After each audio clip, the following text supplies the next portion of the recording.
In this tutorial, we will be creating a database. We need to identify our database application software, and in this case, we will be using Microsoft Access 2016. It can be seen in your Explore or Apps pane. However, if you are unable to find it or see it, you simply type in Access in your search bar and click when the application comes up. When we are launched into the Access screen, you can see several suggested databases, business, logs, industry lists, personal and contacts templates that can be used to create a database. However, for the purpose of this tutorial, we will be creating a blank database, so we select blank desktop database. You are prompted to name your database, and in this case, we are going to name our database Student Records and click Create. You are immediately taken to the database window, which is the Microsoft Access window, and you can see that the tab area is there, the ribbon area is there, and then you have your main or on-screen work area, which appears in the form of rows and columns. You can use two views to populate or interact or work with your database. These are the design view and the datasheet view. The view that we are currently looking at is the datasheet view. Here you can see that each database must create first a table for us to use to populate and add our data.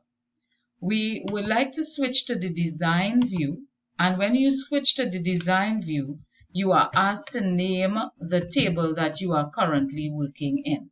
We are going to name this table Students and click OK. This has taken us to the design view, and in the design view we can assign field names, which are the column names, assign a data type to each field identified, and give a brief description of the field. In the first row, we are usually prompted to enter a primary key, which is a unique identifier that will allow us to identify the records in our database. Here we are changing the primary key or the name of the primary key field to Student ID. We select a data type, and there is a range of data types that can be selected.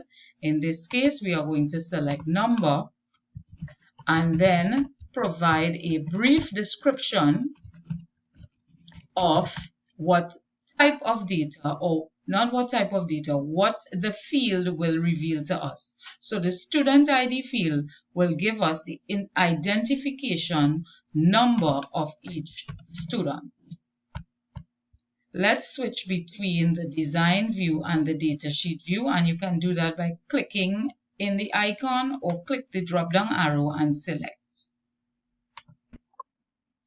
You are prompted to save the table, and here you can see that indeed the first column or the first field name was changed from ID to student ID. Let's go back to our design view and create our database using the field names and data types and description.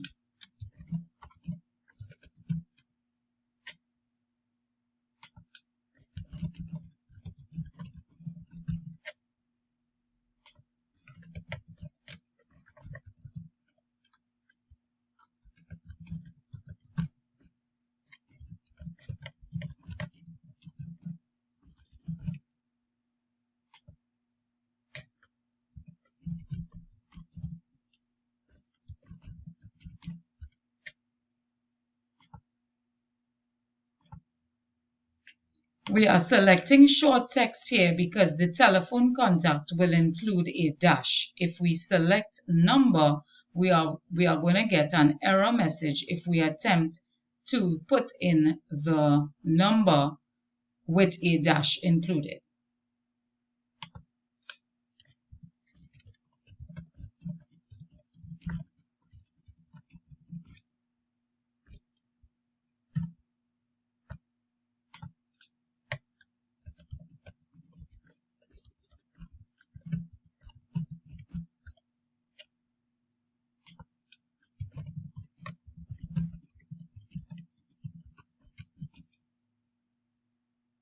We switch between our design view and our datasheet view. You are prompted to save, and here we can see the field names appearing in our database.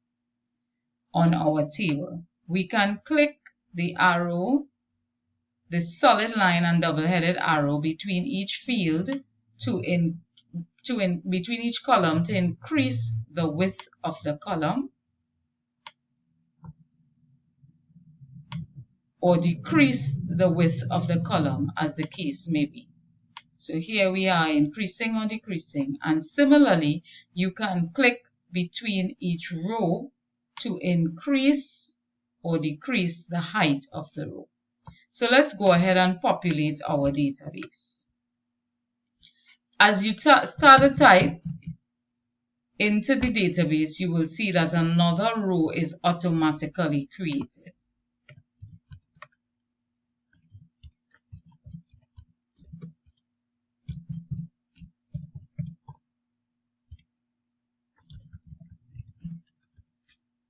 This information in the first row is a record. This record is for student ID number 12345, whose name is Susan Forbes. So we're going ahead and populating the entire database.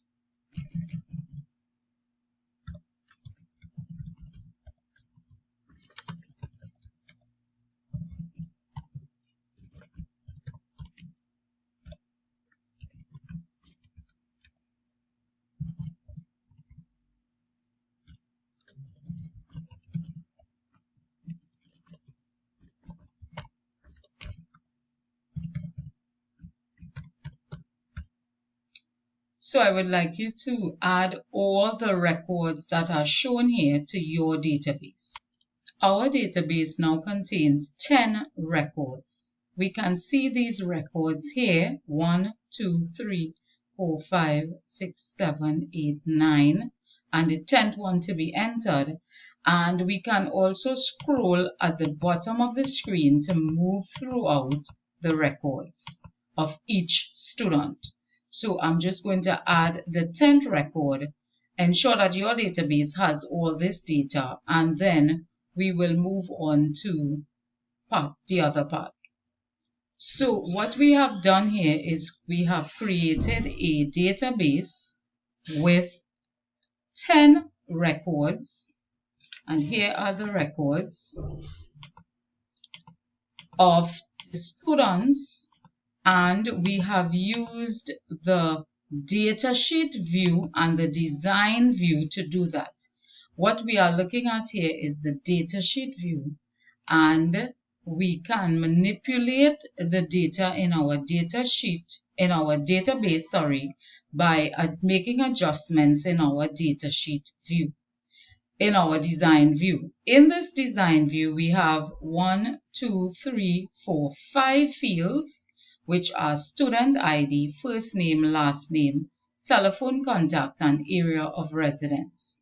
Our primary key is student ID, and we have data types consisting of number data types and short text data types. So our database contains 10 records with 5 fields, and we have utilized 2 data types in our database. Remember that you can see all the field names at the top of each column, and each row identifies a record. Be sure to look out for part 2, where we are going to modify our database.